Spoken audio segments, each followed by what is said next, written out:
Salut à tous et bienvenue pour Les Humoristes font leur show, une émission qui, comme son nom l'indique, ne devrait pas vous faire pleurer, ou plutôt aussi, mais de rire.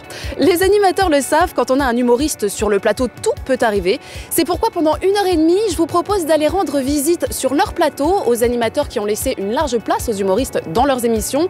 Moments cultes, dérapages en direct, anecdotes et fous rires. Croyez-moi, logiquement, on ne devrait pas s'ennuyer. Bon, et puis parce que les images sont toujours plus parlantes que les mots, puis là entre nous ça m'arrange parce qu'il fait froid. Tout de suite, voici le sommaire.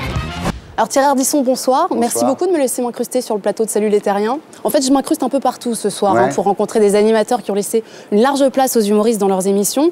En ce qui vous concerne, on pourrait davantage parler de Sniper avec Laurent Baffy. Pourquoi Sniper? Ça vient d'où? De vous? Le sniper, c'est celui qui est sur les toits et qui tire dans la foule. Donc, au départ, c'est pas un terme extrêmement élogieux. Et quand j'ai connu Baffy, en fait, au départ, on ne savait pas quoi en faire.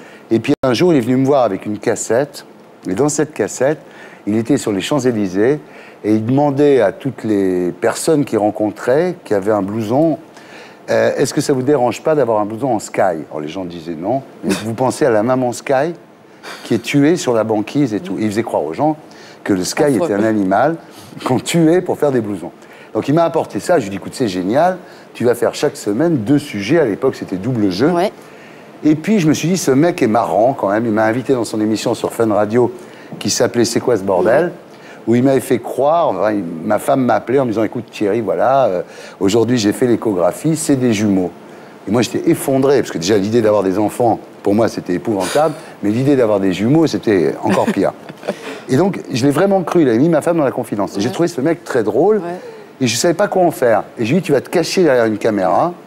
Et de temps en temps, tu vas sortir la tête, c'était à l'époque des caméras sur pied, des grosses caméras.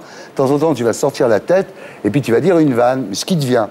Si c'est drôle, on le garde au montage. Si c'est pas drôle, on le coupe. Alors Michel, vous avez été l'un des premiers animateurs à laisser une large place aux humoristes dans vos émissions.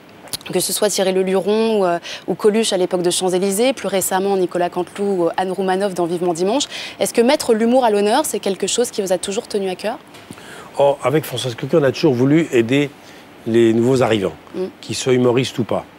Nous, on est arrivés au moment, peut-être, où ils avaient besoin d'être en pleine lumière.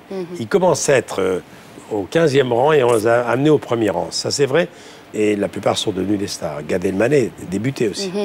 Alors, parmi les humoristes que vous avez mis à l'honneur ces dernières années, il y a évidemment Nicolas Canteloup. Comment est-ce que vous vous êtes rencontrés tous les deux avec Nicolas? Canteloup, je le connaissais, je connaissais toutes ses voix, car Canteloup était déjà depuis très longtemps à Canal+. Mais on ne le voyait pas. Et qui était spécialisé dans les sportifs. C'est lui le premier qui a fait Nelson Montfort, c'est lui qui a fait Nagano avec Fula, c'est lui qui a fait Zidane, Deschamps, l'équipe de France. Quelles sont les voix que vous préférez de Canteloup?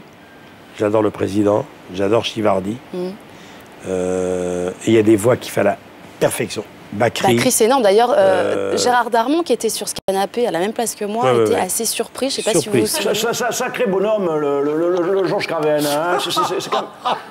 Franchement, c'est un génie, c'est un visionnaire, un gars inventif. Et en fait, l'idée de génie des Césars, en fait, l'idée lui est venue. Il était à Los Angeles.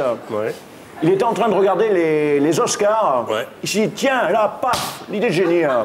Il s'est dit, tiens, pourquoi on ne ferait pas la même chose en moins bien en France? C'est un génie, un inventeur. Sacré Georges.